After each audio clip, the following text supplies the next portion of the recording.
कृष्णाय कृष्ण भक्ताय तद्भक्ताय नमः। श्रील गुरु महाराज जी की बहुत विशेष कृपा से हम लोग अभी जिस स्थान पर दक्षिण भारत की परिक्रमा करते करते पहुंचे हैं, ये भगवान वरदराज जी का ये निवास स्थान है। पुराणों में ऐसी कथा आती है, ब्रह्मा जी की सतयुग के समय में इच्छा हुई कि वो भगवान नारायण की सेवा करें, भगवान नारायण का दर्शन करें। ब्रह्मा जी और दूसरे दूसरे देवी देवताओं को भी भगवान नारायण का सब समय दर्शन जो है वो सुलभ नहीं है। इसलिए ब्रह्मा जी की इच्छा हुई कि मैं भगवान नारायण का साक्षात दर्शन प्राप्त करूं और भगवान नारायण की सेवा करने का सौभाग्य प्राप्त करूं। इसके लिए ब्रह्मा जी ने बड़ी कठोर तपस्या करनी आरंभ की। तो भगवान ने ब्रह्मा जी की तपस्या से प्रसन्न होकर के भगवान वन के रूप में प्रकट हुए। वन समझते हैं? जंगल के रूप में प्रकट हुए। तो क्या नाम हो गया? नैमिषारण्य। किंतु ब्रह्मा जी की इच्छा थी कि मैं भगवान के वास्तव स्वरूप का दर्शन करूं, तो उन्होंने और कठोर तपस्या करनी प्रारंभ की। उसके पश्चात भगवान पुनः जल के रूप में प्रकट हुए। फिर क्या नाम हो गया? पुष्कर तीर्थ। किंतु ब्रह्मा जी की मूल इच्छा थी कि मैं तो भगवान के वास्तव स्वरूप का ही दर्शन और सेवा करने का सुयोग प्राप्त करूंगा। इसलिए भगवान ने और कठोर तपस्या, ब्रह्मा जी ने और कठोर तपस्या करनी प्रारंभ की। किंतु भगवान नारायण का दर्शन जो है वो तो इतनी सहज रूप में सुलभ नहीं होता। फिर सेवा प्राप्त होना तो बड़े आश्चर्य की बात है। तब ब्रह्मा जी ने जो अभी तक तपस्या की थी, ब्रह्मा जी की तपस्या से संतुष्ट होकर के उनको कुछ शास्त्रों में वर्णन है, देववाणी सुनाई दी। कुछ पुराणिक कथाओं में वर्णन है, उनको प्रेरणा हुई कि आप 1000 अश्वमेध यज्ञ करो। जब आप 1000 अश्वमेध यज्ञ पूर्ण कर लोगे तब आपको भगवान नारायण के साक्षात दर्शन और उनकी सेवा का सुयोग प्राप्त होगा। सुनकर के ब्रह्मा जी बड़े निराश हो गए, क्योंकि 1000 अश्वमेध यज्ञ करना बड़ा कठिन कार्य है और उसमें बहुत दीर्घ समय, बड़ा लंबा समय लगेगा। तो ब्रह्मा जी ने बड़े विनीत शब्दों में उन्होंने नम्र शब्दों में क्रंदन करते करते प्रार्थना की कि 1000 अश्वमेध यज्ञ करना तो बहुत ही दुष्कर, बड़ा कठिन कार्य है और इतने अश्वमेध यज्ञ करने में तो बड़ा लंबा समय लग जाएगा। फिर मुझको भगवान नारायण के दर्शन करना, उनकी सेवा करने का सुयोग प्राप्त नहीं होगा। तब उन्होंने तपस्या की थी ना, भगवान उनके प्रति कुछ तो संतुष्ट थे, तो उनको फिर से देववाणी अथवा प्रेरणा के माध्यम से बहुत महत्वपूर्ण एक बात कही भगवान ने, बड़ी महत्वपूर्ण बात, हमको भी सुननी चाहिए। क्या कहा उनको? ब्रह्मा जी से ये कहा, आप क्या करो, आप चले जाओ। कौन से स्थान पर आए अभी हम? इस स्थान का नाम क्या है? कांचीपुरम चले जाओ। ये कांचीपुरम जो है 7 मोक्षदायी का जो पुरियां हैं, है ना, मोक्ष प्रदान करने वाली 7 पुरी जो हैं, उनमें से एक है कांचीपुरी। तो ब्रह्मा जी को देववाणी सुनाई दी, आप कांचीपुरी चले जाओ। ब्रह्मा जी ने पूछा कांचीपुरी जाने पर क्या होगा?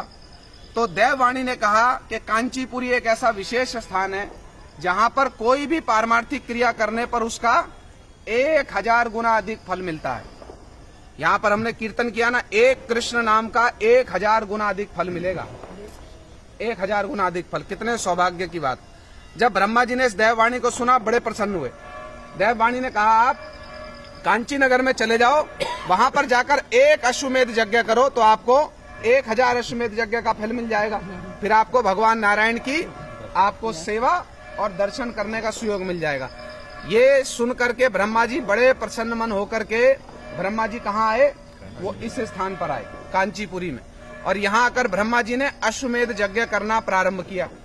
जब ब्रह्मा जी ने अश्वमेध यज्ञ करना प्रारंभ किया तो जैसे कोई भी यज्ञ प्रारंभ होता है तो उसमें कोई ना कोई विघ्न बाधा आएगी, कोई ना कोई तो विघ्न बाधा आएगी। बिना विघ्न बाधा के यज्ञ संपन्न नहीं हो सकता। ब्रह्मा जी ने अश्वमेध यज्ञ करना प्रारंभ किया तो सबसे पहली बाधा कौन सी आई है? बड़ा तीव्र एक नदी का प्रवाह आया, बड़ा तीव्र नदी का प्रभाव है, बड़े वेग से, और वो पूरी ब्रह्मा जी के यज्ञ और यज्ञ स्थली को बहाने के लिए वो नदी का वेग आया है। तो ब्रह्मा जी ने क्या किया? उन्होंने भगवान के चरणों की शरण ग्रहण की। तो भगवान ने क्या किया? उन्होंने पुल के रूप में, ब्रिज के रूप में भगवान ने अवतार ले लिया। कैसे अवतार लिया? अनंत शेष के ऊपर में शैय्याशायी होकर के भगवान ने क्या किया? उन्होंने अवतार लिया। क्या नाम है उस अवतार का? क्या नाम है? स्मरण है पंडा जी? हैं? नहीं, भगवान के उस अवतार का नाम है मेघा। भगवान ने मेघा के रूप में अवतार लिया। तो भगवान ने सबसे पहला अवतार कौन सा लिया? किस रूप में लिया? ब्रिज के रूप में। भगवान एक पुल के रूप में प्रकट हुए और वो जो प्रवाह आ रहा था नदी का, उस प्रवाह को रोक दिया भगवान ने। पुल के रूप में भगवान ने उस प्रवाह को रोक दिया, नदी के प्रवाह को। ऐसा भी वर्णन आया कि वो नदी का प्रवाह किसने छोड़ा था? सरस्वती जी ने छोड़ा, क्योंकि वो संतुष्ट नहीं थी ब्रह्मा जी से, वो संतुष्ट नहीं थी। ब्रह्मा जी ने उनको, ऐसा वर्णन आया प्रॉपर तरीके से, उन्होंने सरस्वती जी को निमंत्रण नहीं दिया अश्वमेध यज्ञ में। इसलिए सरस्वती जी ने क्या किया? उन्होंने बड़े वेग से नदी का प्रवाह छोड़ा, किंतु ब्रह्मा जी ने भगवान नारायण के चरणों की शरण ली। तो भगवान ने सबसे पहला अवतार कौन सा लिया? ब्रिज के रूप में अवतार लिया। पुल बनकर भगवान आ गए। किस रूप में आए? अनंत शेष के ऊपर शैय्याशायी होकर के आए। फिर ब्रह्मा जी ने यज्ञ प्रारंभ किया। पहली बाधा तो भगवान ने पार कर दी। दूसरी बाधा क्या आई? असुरों ने चारों ओर अंधकार कर दिया। चारों ओर असुरों ने अंधकार कर दिया। अब जब अंधकार कर दिया तो फिर यज्ञ कैसे संपन्न हो? तो भगवान ने फिर से एक अवतार लिया। किस रूप में अवतार लिया? भगवान ने दीप प्रकाश के रूप में अवतार लिया, है ना। ये सब जो भगवान ने अवतार लिए ना, इन सब अवतारों के मंदिर यहाँ पर हैं। हम लोग जाएंगे कल दर्शन करने के लिए। दूसरा अवतार कौन सा लिया भगवान ने? दीप प्रकाश के रूप में भगवान ने अवतार लिया। और उन्होंने जो भी असुरों ने अंधकार किया था ना, उस पूरे अंधकार को भगवान ने छिन्न करके, नाश करके भगवान ने चारों ओर प्रकाश कर दिया। फिर ब्रह्मा जी ने यज्ञ करना प्रारंभ किया। दूसरी बाधा भी दूर हो गई। फिर तीसरी बाधा क्या आई? असुरों ने क्या किया? शर्वा नाम के एक बड़े भयंकर सर्प को उन्होंने छोड़ दिया ब्रह्मा जी के ऊपर, जाकर इनके यज्ञ को विध्वंस कर दो। जब वो सर्प के रूप में आया ना, वो मान लो असुर ही आया एक, जो सर्प छोड़ा, भगवान ने फिर से, ब्रह्मा जी ने फिर से भगवान के चरणों की शरण ली। तो भगवान ने क्या किया? उन्होंने अष्टभुजा धारण करके अवतार लिया। कितनी भुजा धारण करके? अष्टभुजा धारण करके। और उस सर्प का भगवान ने नाश कर दिया। फिर से ब्रह्मा जी के यज्ञ की रक्षा की। वो अष्टभुजा विग्रह का दर्शन भी है यहाँ पर, वो भी हम लोग करेंगे। ब्रह्मा जी ने फिर से यज्ञ करना आरंभ किया। फिर तीसरी बाधा दूर हो गई। फिर जो बचे कुछ असुर थे, उन्होंने क्या किया? अब किसी दूसरे को नहीं भेजेंगे, अब हम स्वयं ही आक्रमण कर देंगे। स्वयं ही आक्रमण करने के लिए जब सारे असुर लोग ब्रह्मा जी पर झपटे ना, तो ब्रह्मा जी ने फिर से भगवान के चरणों की शरण ली। तो भगवान नरसिंह रूप में प्रकट हुए और नरसिंह रूप में प्रकट होकर भगवान ने सारे असुरों का नाश कर दिया। भगवान ने बार बार, ब्रह्मा जी ने भगवान के चरणों की शरण ली और बार बार भगवान ने क्या किया? उनके यज्ञ की और उनकी रक्षा की। उसके पश्चात और भी कथाएं, इनको हम सुनेंगे धीरे धीरे कल। ब्रह्मा जी ने फिर अपने यज्ञ को संपन्न किया और उस यज्ञ की अग्नि से भगवान एक बड़े सुंदर विमान के ऊपर आरूढ़ होकर भगवान जो है ना, आविर्भूत हुए। किस रूप में आविर्भूत हुए?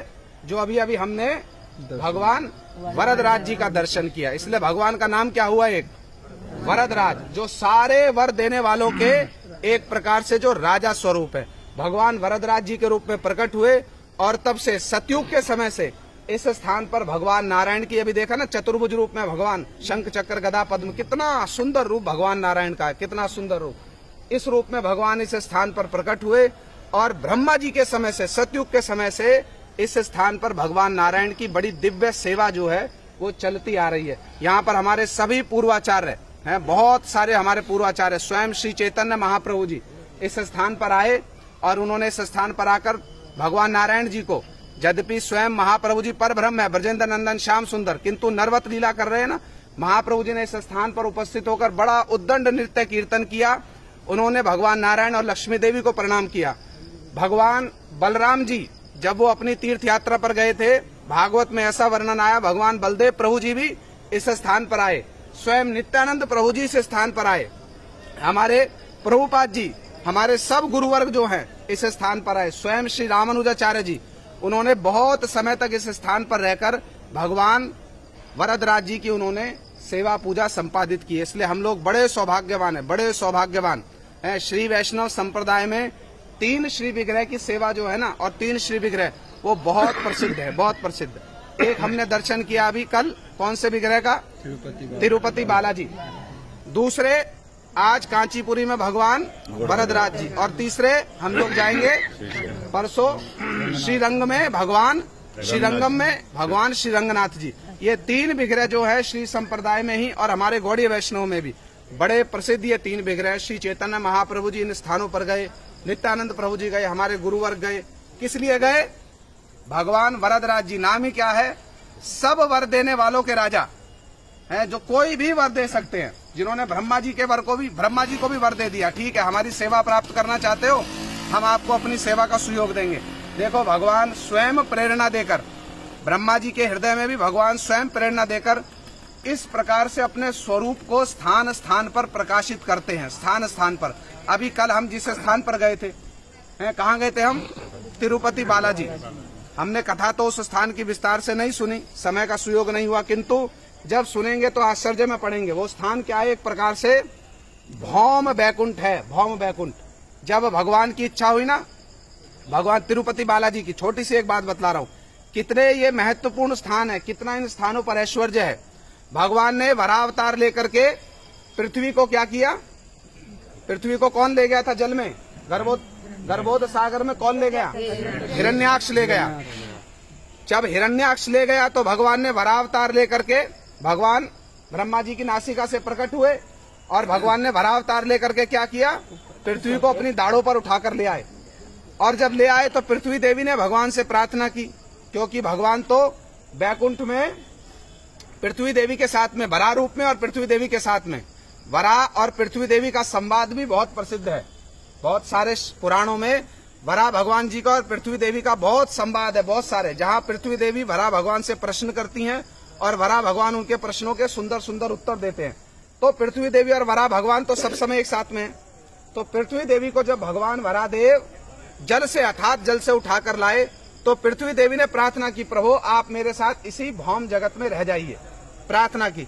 तो पृथ्वी देवी की प्रार्थना को सुनकर के भगवान वरादेव ने क्या किया? उन्होंने गरुड़ जी को आदेश दिया, जाओ बैकुंठ से मेरे सबसे प्रिय एक पर्वत को ले आओ, मेरे सबसे प्रिय एक पर्वत को ले आओ बैकुंठ से, जिस पर हम लोग, मैं और लक्ष्मी देवी निवास करेंगे। तो गरुड़ जी बैकुंठ गए और बैकुंठ से एक पर्वत को लेकर के आए। कौन से पर्वत को? त्रिमूला। उस पर्वत को बैकुंठ से लेकर के आए हैं। तो जो पर्वत साक्षात बैकुंठ से आया हो, वो स्थान क्या हो गया? बैकुंठ हो गया वो स्थान है। तो कल हम कहाँ गए थे? साक्षात बैकुंठ का दर्शन किया, साक्षात बैकुंठ का। किंतु आप लोगों ने एक बात लक्ष्य की है, कौन सी बात?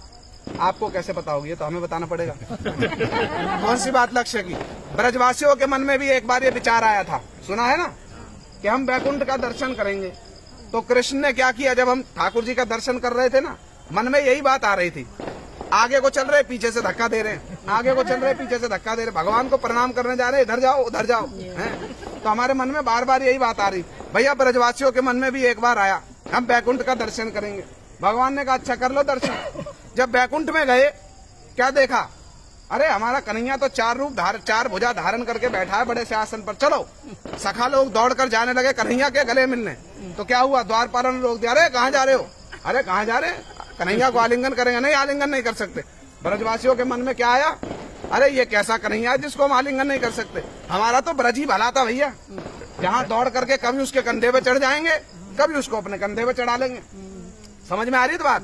तो जब हम जा रहे थे ना तिरुपति बालाजी का दर्शन करने, वह मन में यही बात आ रही थी, भैया भला तो ब्रज ही है, भला तो ब्रज ही है। तो फिर हम तिरुपति बालाजी के मंदिर गए। अभी यहाँ भगवान वरदराज जी के मंदिर में आए।